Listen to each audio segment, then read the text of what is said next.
Goeiedag vriende, welkom by ons laaste oordenkings vir die jaar. Dit is die adventtyd in die kerkjaar. En adventtyd is tog 'n tyd van verwagting wat ons het.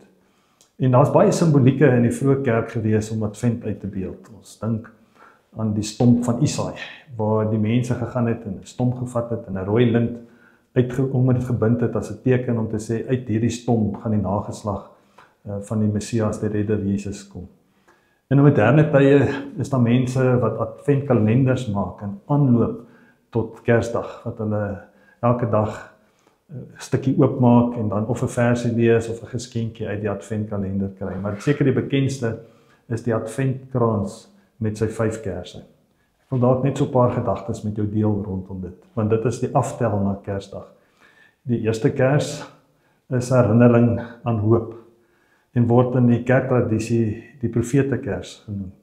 Die tweede kers wat koningsblou is, herinner ons aan geloof en liefde en word die Bethlehemkers genoem. Die derde kers is roospink en dit herinner ons aan vreugde en dit word die Mariakers genoem. Dan dink ons aan die vreugde van die geboorte van die verlosser Jesus Christus. En dan die vierde kers wat weer koningsblou is vrede.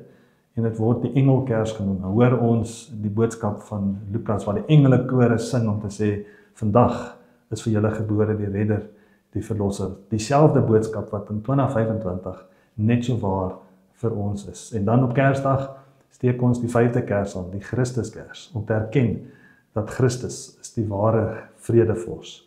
Hy is die magtige God. Hy is die ewige Vader. En dit is die Christus wat die lig vir die wêreld is. Kom ons gaan leef dan in hierdie lig. Amen.